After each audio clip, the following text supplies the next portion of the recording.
సమయంలో మనం ప్రార్థన పూర్వకంగా ఉన్నాం. ఒకసారి లేచి నిలబడదాం. ప్రార్థన పూర్వకంగా దేవుడిని ఆరాధించేటువంటి విధానం మనం అలవర్చుకున్నప్పుడు దేవుని స్తుతించడానికి మనం అందరం కూడా ఏక స్థలంలో మనం కూడుకున్నాం కనుక దేవుని నామము మహిమపరచబడటం ద్వారా మనం నడిపించబడుటకు, మనం ఆదరించబడుటకు, మన యొక్క జీవితాలు అనేక మందికి ఆశీర్వాదకరంగా ఉండేటకు దేవుడు ఖచ్చితంగా సహాయం చేస్తారు కనుక ప్రార్థన పూర్వకంగా ఉన్నాం. ప్రభువానికి స్తోత్రం, స్తోత్రం, స్తోత్రం.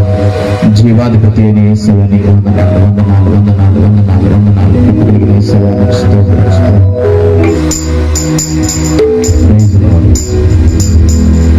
దయచేసి అనుకున్న వారందరూ మీకు ఏర్పాటు చేయడం కుర్చీలకు రండి, నాతో కలిసి ప్రభుని స్తుతించండి. ఇది కేవలము ఆదరణ కూడిక అని మీరు అనుకోకుండా ఈ కూడికలో దేవుని ఆరాధించేటువంటి ఆధ్యాత్మికత స్థలంలో మనం కనపరచగలిగినట్లయితే ప్రతి సందర్భము మన మానవాళికి, మన మానవ జీవనానికి కావాల్సినటువంటి ప్రాముఖ్యతను, పరలోక సంబంధమైనటువంటి సారూప్యతను ఈ భూమి మీద మనం కనపరచాలి. ఆరాధన ఒక ఆత్మీయంగా దేవుని సన్నిధిలో మనం ప్రభువుని గణపరచడానికి ఒక అనువైన సమయంగా ఈ సమయాన్ని ప్రభువుని స్తుతించి గణపరచుదాం. పునరుద్ధానుడా నా యేసయ్యా, పునరుద్ధానుడా నా యేసయ్యా, మరణము గెలిచి బ్రతికించితివి నన్ను, స్తుతి పాడుచు నిన్నే ఘనపరచుచు ఆరాధించెదనిలో జీవించుచు.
వెళ్ళని అభిమానము నాకు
ఎదురాయెను. చిన్న ప్రార్థన చేసుకుని ముందుకు వెళ్దాం. పరిశుద్ధిగా సర్వాధికారి మా రక్షణ మీకు వందనాలు ప్రభు.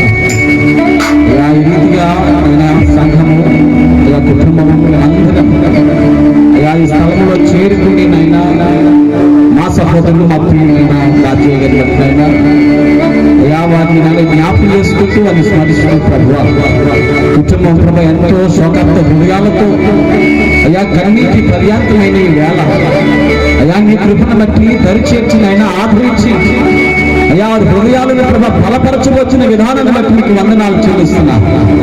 ఆయన ఈ ఆదరణ కూడిక ద్వారా ప్రభు వారు మేమును నీ సన్నిధి ఈ సంఘము బలపరచబడినట్లు సహాయం చేయమని ప్రార్థిస్తున్నా. వారికి ఆయన నిత్యమైన వాదాత్మను శ్రేష్టమైన నీ యొక్క నిరీక్షణ వారి జీవితాల్లో కనిపరచునని మీరే సమస్తమైన మహిమ ఘనత ప్రభావాలు పొందుకుని నజరేయుడైన యేసు నామములో ప్రార్థన అడిగి వేడుకొంచున్నాము తండ్రి. ఆమేన్. దయచేసి అందరూ కూర్చోండి. వారు ప్రభు వారిని పిలుచుకుని చక్కని ఆధిక్యతనిచ్చి వాళ్ళందరినీ ఈ స్థలానికి చేకూర్చిన విధానాన్ని బట్టి ఈరోజు మనందరికీ ఒక మేలుకొలుపు నిమిత్తమై, ఒక హెచ్చరిక నిమిత్తమై ప్రభు ఈ స్థలానికి తీసుకుని వచ్చారు. ఈ కుటుంబం కొరకు మనం ప్రార్థన చేస్తాము. మరలా ఎవరి గృహాలు వారికి చేరిపోతాం. ప్రతి కుటుంబాన్ని ఆదరించాల్సిన దేవుడు సదాకాలం వారికి తోడుగొండి వారికి ధైర్యాన్ని ఇచ్చి ఓదార్పునిస్తారు. అయితే మన పరిస్థితుల్లో మన జీవితం, మన యొక్క గమనము, మన గమ్యం ఏంటి అన్న దాని మీద ఒక్కసారి ఈ దినము దైవజనులు చెప్పిన వర్తమానాన్ని బట్టి ఇక్కడ జరుగుతున్న కార్యక్రమం బట్టి దయచేసి మీ మనసులో పెట్టుకోవాలని ప్రభు గారట మాటలు తెలియజేస్తున్నాను. మరొకసారి మన ప్రభువును ప్రియ రక్షకుడైన యేసుక్రీస్తు నామంలో శ్రీ బాధ్యయ్య గారి యొక్క ఆదరణ కూడికకు విచ్చేసినటువంటి మీ అందరికీ నా హృదయపూర్వకమైన వందనాలు చెల్లిస్తున్నాను. క్రీస్తు పేరిట మీకు శుభము కలుగునుగాక. మరి ఎంతో చక్కని విషయాలు తెలియజేశారు జోసబాబాయ్ గారు కూడా. మరి కుటుంబంతో వారికి ఉన్నటువంటి అనుబంధము, అన్నదమ్ములుగా వారికి ఉన్నటువంటి ప్రేమ, ఆప్యాయతల గురించి వారు చెప్పారు. అలాగే అదే తరుణంలో దేవుని సేవకులుగా మేము కూడా మా పరిచర్యలో ఒక ప్రముఖమైనటువంటి పాత్ర వారు వహించడానికి, పరిచర్యలన్నిటిలో కూడా వారు ముందుకు ఉండి వారి యొక్క బాధ్యత సంఘంలో ఒక విశ్వాసిగా, ఒక సంఘ పెద్దగా అన్నిటిలో కూడా పిల్లలు మాకు ఎంతో వారు ప్రోత్సాహాన్ని అందించారు. మరి నాన్నగారి పరిచర్య ప్రారంభించి ఇంచుమించు 30 సంవత్సరాలు అవుతూ ఉంది. దేవుని కృపను బట్టి పిల్లలు వారు రక్షింపబడిన నాటి నుండి మా పరిచర్యలోకి అడుగుపెట్టినటువంటి ఆ తొలి దినాలు మొదలుకున్న పిల్లల ఆ చివరి దినం వరకు కూడా వారు ఎంతో బాధ్యతగా దేవుని సన్నిధిలో మరి ఎన్నో ఒడిదుడుకులు, ఎన్నో సమస్యలు వచ్చినప్పుడు కూడా వారు ఎంతో స్థిరమైనటువంటి నిశ్చలమైన విశ్వాసం కలిగి దేవుని మీద ఆధారపడి పిల్లలు వారి యొక్క యాత్రను ముగించారు. ఇందుని బట్టి సంఘస్థులుగా, సేవకులుగా మేము ఎంతో పిల్లలు వారిని బట్టి ప్రభుని స్తుతిస్తూ సంతోషిస్తున్నాం. వాస్తవానికి భూమి మీద పుట్టిన ఏ వ్యక్తి కూడా పెరుగుతున్నటువంటి ఆ కాలాన్ని బట్టి, ఆ పరిస్థితులను బట్టి ఎంత యథార్థంగా ఉన్నా కొన్ని సార్లు తప్పిపోయి తొట్టుబాటు పడుతూ ఉంటారు. ఎవరైతే తన అతిక్రమాలు తెలుసుకుని పాపాన్ని ఒప్పుకొని దేవుని యందు నిరీక్షణ నుంచి తమ భక్తి జీవితాన్ని కలిగి జీవిస్తారో ప్రియులారా, వారు దేవుని యొక్క సముఖంలో ఉంటారు. అలాగే వారు చనిపోయిన తర్వాత ప్రభునందు వారు మృతి నందితే ఆయన రాజ్యంలో ఖచ్చితంగా ఉండడానికి అవకాశం ఉందని చెప్పి బైబిల్ గ్రంథము కొన్ని ఆధారాలను వాక్య ముఖంగా మనం చదివి ధ్యానిస్తూ ఉంటాం. ఈ కుటుంబం కూడా మరి బాధ్యయ్య గారు కూడా ప్రియులారా మరి దేవుని మందిరంలో ఎంతో ప్రోత్సాహంగా ఉండటం, దేవుని యొక్క కృపను బట్టి దేవుడు వారిని గతించినటువంటి 20వ తారీఖు వారిని పిలుచుకుని తన నిత్య మహిమలో చేర్చుకున్నటువంటి నమ్మికతో ఈ యొక్క కూడికని ఏర్పాటు చేసి కుటుంబానికి ఆదరణ కలగాలని సంఘముగా, బంధుమిత్రులుగా మనందరము ఈ స్థలానికి ఈరోజు మన యొక్క ఆయుష్కాలం ఏంటి, మన పరిస్థితి ఏంటి అన్నది ఒక్కసారి మనం పరిశీలన చేస్తే కీర్తన గ్రంథం 39వ కీర్తన 5వ వచనంలో ఈ రీతిగా రాయబడి ఉంది. దయచేసి చదువుతారా? కీర్తన గ్రంథం 4వ వచనం 39, 4, 5 వచనాలు. యెహోవా నా అంతము ఎట్లుండునది, నా దినముల ప్రమాణము ఎంతైనది నాకు తెలుపుము, నా ఆయువు ఎంత అల్పమైనదో నేను తెలుసుకొనగోరుచున్నా. ప్రియులారా, మీ అందరికీ ఒకసారి డౌట్ వచ్చింది లేదా నాకైతే తెలియదు. కానీ కీర్తనాకారుడికి వచ్చినటువంటి ఈ సందేహాన్ని బట్టి దేవుణ్ణి అడుగుతున్నాడు, అయ్యా నా యొక్క అనుమానం ఏంటంటే, నా యొక్క డౌట్ ఏంటంటే, నా అంతము ఎట్లుండున్నది నాకు తెలియాలి, నా దినముల ప్రమాణం అది ఎంతైనది నాకు తెలియచేయి ప్రభు అని చెప్పి దేవుని ఎదుట వినయభావంతో ఆయన ప్రార్థన చేస్తూ దేవుణ్ణి అడిగి కొన్ని సంగతులను తెలుసుకున్నాడు. ఈరోజు కొన్ని సంగతులు మనం తెలుసుకోవాలి, కొన్ని తెలియకుండాటే మనకు మేలు. నిజంగా ప్రియులారా, ఒకవేళ మనం ఎప్పుడు చనిపోతామో ముందుగా మనకు తెలిస్తే ఆ చావు, ఆ యొక్క మరణ దినానికి ముందే మనం చనిపోతాం. ఇదిగో ఫలానా సంవత్సరం, వచ్చే ఏడాది ఫలానా తారీఖున నువ్వు చనిపోతావని చెప్పి దేవుడిని ముందుగా చూపించాలి అనుకోండి, ఆ భయంతో దిగులుతోనే ఈ మధురమైన క్షణాలను, ఈ చక్కని మధుర స్మృతులను మనం మరిచి ఈ జీవితాన్ని ముందుగానే ముగించేస్తాం. అందుకే దేవుడు కొన్నింటిని మర్మయుక్తంగా పెట్టాడు. అయినప్పటికీ దావీదు భక్తుడు అంటున్నాడు కదా ఈ కీర్తనలో, అయ్యా నా దినముల ప్రమాణము ఎంతైనది నాకు తెలుపు, నా ఆయువు ఎంత అల్పమైనదో నేను తెలుసుకొనుచున్నాను. మన ఆది కాలంలో చదివితే బైబిల్ చరిత్రలో భక్తులైన వారు అనాది కాలంలో ప్రియులారా వంశావళిలో రాయబడిన విధానాన్ని బట్టి ఆదాము సంతతి తర్వాత ప్రియులారా మెతుషల అనేటువంటి వ్యక్తి సుమారుగా 969 సంవత్సరాలు బ్రతికాడని చెప్పి దేవుని వాక్యం లేఖనం చెబుతా ఉంది. ఆదికాండం 5వ అధ్యాయంలో మనం చదువుతాం. తర్వాత వారి యొక్క ఆయుష్కాలం చూస్తున్నప్పుడు 800 అలా 777 సంవత్సరాలు అలా కాలక్రమేణా ఆయుష్కాలం తగ్గిపోతా ఉంది. నరుని అతిక్రమాలను బట్టి ఏమండి కాలక్రమేణా ఆ పరిస్థితులను బట్టి ఆయుష్కాలము క్రమక్రమంగా తగ్గుతూ వస్తూ ఉంది. వీళ్ళ భక్తుని జీవితాల్లో చూస్తున్నప్పుడు 120 సంవత్సరాలు 110 సంవత్సరాల కాలం అయిపోయింది. అలా మన కీర్తన గ్రంథం 90వ కీర్తనకు వచ్చేసరికి 90వ కీర్తన 10వ వచనాన్ని ఒకసారి చదువుదాం. మా ఆయుష్ కాలమును 70 సంవత్సరములు అధిక బలము ఉన్న ఎడల 80 సంవత్సరములగును, అయినను వాటి వైభవము ఆయాసమే దుఃఖమే. వీళ్ళరా 969 సంవత్సరాలు ఎక్కడ, 80 సంవత్సరాలు ఎక్కడ? ఈరోజు ఈ అంత్య దినాల్లో ఈ కడవరి దినాల్లో జీవిస్తున్న మనకు ఈ ఆయుష్ కాలం కూడా చాలా ఎక్కువే అనుకోవాలి. దేవుని వాక్యం ముందుగానే భక్తుడు అంటున్నాడు, అయినను వాటి వైభవము ఆయాసమే దుఃఖమే, అవి త్వరగా గతించును, మేము ఎగిరిపోతుమని చెబుతున్నాడు. దేవుని రాజ్య వ్యాప్తి కొరకు ప్రయాసపడే మనందరం కూడా ఇహలోకం కంటే పరలోకమే గొప్ప భాగ్యమని ఎంచుకోవాలి. మనిషిని యొక్క ఆయుష్ కాలం చాలా తక్కువ. భక్తుడు ఇక్కడ మోషే తను చేస్తున్న ప్రార్థనాధారంగా కీర్తనాకాడి కీర్తనను రచించినప్పుడు ఆయన చెప్తూ ఉన్నాడు, 3వ వచనంలో నీవు మనుషులను మంటికి మార్చుచున్నావు, నరులారా తిరిగి రండని సెలవిచ్చుచున్నావు. నీ దృష్టికి 1000 సంవత్సరములు గతించిన నిన్నటి వలె ఉన్నవి, రాత్రి అందలి ఒక జాము వలె ఉన్నవి. ఆయన దృష్టికి 1000 సంవత్సరాలు గతించిన నిన్నటి వలె ఉన్నాయట. ఒక రాత్రి ఎందు ఒక జాము వలె ఉన్నాయట. ఒక జాము అనగా ఒక 3 గంటల వ్యవధి. అంతటి తక్కువ సమయంతో ఆయన పోల్చి చెబుతున్నాడు. అంటే ప్రియులారా, ఈరోజు మన ఆయుష్ కాలం ఎంత, మన జీవన పరిమాణం ఎంత, మన జీవితం ఎంత అన్నది ఒకసారి ఆలోచన చేసుకుంటే ఈరోజు మనము సమయం ఉండగానే సిద్ధపడతాము దేవుని కొరకు. ప్రియులారా, ప్రయాస పడతాం. ఈ లోకంలో ఎంత సంపాదించినా ఎన్ని కలిగి ఉన్నా కూడా ఒక రోజున ఖచ్చితంగా ఈ భూమిని విడిచిపెట్టి వెళ్ళిపోవలసిందే. ఎంత స్థిరుడైనా కూడా దేవుని వాక్యం అంటుంది వట్టి ఊపిరి అంటూ ఉంది. ప్రియులారా, హాస్పిటల్లో బాధ్యతగా తీసుకుని వెళ్ళి పెట్టినప్పుడు వారితో చివరిగా నేనే మాట్లాడాను. అది ఎలా ఉందంటే కొంచెం నీరసంగా ఉంది. ఎవరు వచ్చారంటే ఆయన అడుగుతున్నారు, ఎవరెవరున్నారు బయట అన్నప్పుడు, మీ కుటుంబీకులు బంధుమిత్రులు ఉన్నారని, మీ బావగారులు అది బయట ఉన్నారు, మీ అబ్బాయిలు ఉన్నారు, పిలవమంటారంటే ఆయన ఎవరిని పిలవద్దు, నా కోసం ప్రార్థన చేయండి, నా కోసం ప్రార్థన చేయండి, దేవుడు ఏం చేయాలని నేను చేస్తానని చెప్పి ఆయన ఒక మాట అన్నారంతే. నన్ను బ్రతికిమిచ్చమని ప్రార్థన చేయండి, లేదా నేను బాగుపడాలన్న మాటలు ఏం మాట్లాడలేదు. నా ఒక్క మాట, అయ్యా నా కోసం ప్రార్థన చేయండి, దేవుని చిత్తం ఎలా ఉందో ప్రార్థన చేయని చెప్పినప్పుడు మేము ఆయన కోసం ప్రార్థన చేసి ప్రియులారా ఆ రోజు బయలుదేరిన తర్వాత రోజు రాత్రికాల సమయంలో ప్రియులారా వారు ప్రభు పిలుపునందుకుని ఆయన నిత్య మహిమకు వారసునిగా ఆయన చేరుకున్నారు. దేవుని వాక్యం ఉంటుంది ప్రియులారా, మానవునికి ఆయుష్ కాలం చాలా చాలా చాలా తక్కువ అండి. పరిశుద్ధ గ్రంథంలో ఒకసారి చదువుతారా, యాకోబు రాసిన పత్రిక చివరిగా ముగిస్తున్న 2-3 మాటలతో ఈ వాక్య సందేశాన్ని ముగిస్తాను. దయచేసి చూడండి, యాకోబు రాసిన పత్రిక 4వ అధ్యాయము 14వ వచనం. 4:14 రేపేమి సంభవించునో మీకు తెలియదు, మీ జీవము ఏపాటిది, మీరు కొంతసేపు కనబడి అంతలో మాయమైపోవు ఆవిరి వంటి వారే. ఎలాంటి వారు అంటే మనందరం కొంతసేపు కనబడి అంతలో మాయమైపోయే ఆవిరి అన్నాడు. మరొక వాక్య భాగంలో అంటారు, మీరు గట్టి పువ్వు వంటి వారని చెప్తాడు.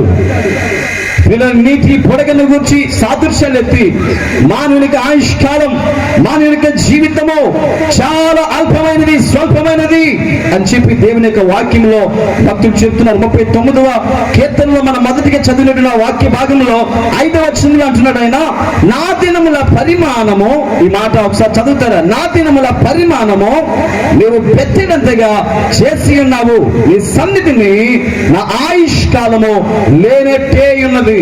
ఎలా ఉన్నదటండి? 969 సంవత్సరాల ఆయుష్ కాలం ఎక్కడ? 777 సంవత్సరాల ఆయుష్ కాలం ఎక్కడ?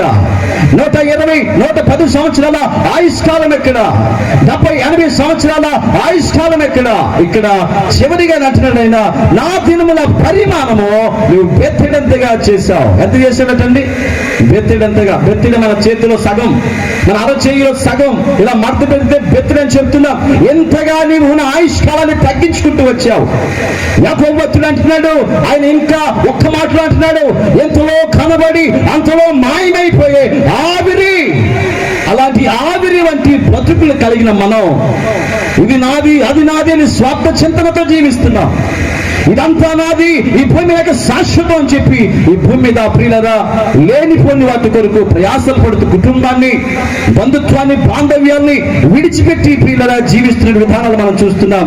చివరిగా నాన్న ఎంత స్థిరుడైననో ప్రతి వాడు కేవలము వట్టి ఊపిరి వంటి వాడై ఉన్నాడట. మనుషులు వట్టి నీడ వంటి వారై తిరుగులాడుగురు వారు తొందరపడుట గాలికే కదా. మనం తొందరపాటు పడటం వలన ప్రియులరా మన జీవితాలు ఏమీ సంపాదించుకోలేం. కాబట్టి శ్రేష్టమైన భక్తి చేశారు వారు, యేసు ప్రభువుని నమ్ముకున్నారు. ఆయన సంపాదించుకుని దేవుని నిత్యరాజ్యానికైన వారసులుగా వెళ్ళిన విధానం బట్టి దేవుని సేవకులుగా మేము సంతోషిస్తున్నాం. కుటుంబం, బంధుమిత్రులు కూడా ఈ విషయాలు గమనించండి. ఈరోజు ప్రియులరా మరి తండ్రి బాధ్యత. ఈరోజు ప్రియులరా పెద్ద కుమారునిగా హేమంతున్నారు. వారు కూడా ఇక కుటుంబానికి ఆయనే తండ్రిగా ఉండి కుటుంబాన్ని నడిపించుకుంటూ ఇటు బంధుమిత్రుల సహకారం, వాళ్ళ సలహాలు తీసుకుంటూ వారితో ప్రేమాప్యాయతలు కలిగి జీవించాలని ప్రభు పేరటి మాటలు తెలియజేస్తూ ఈ వాక్య సందేశాన్ని ముగిస్తున్నాను. ప్రభు ఈ మాటలు మనందరి వినికిల్లో దీవించి ఆస్వాదించి నడిపించును గాక. ఆమేన్. ప్రార్థన చేసుకుందాం. దయచేసి అందరూ కూడా ప్రార్థనలోకి జీవించండి. చివరిగా ప్రార్థన చేసుకుందాం. పరిశుద్ధుడా, మాకు అత్యంత ప్రేమ స్వరూపి, మా రక్షణకర్త, మా దేవా మీకు వందనాలు, మీకు స్తోత్రాలు ప్రభువా. మీ ఘనమైన ఉన్నతమైన శ్రేష్టమైన నామాన్ని బట్టి ప్రార్థిస్తున్నా ప్రభువా. ఈ యొక్క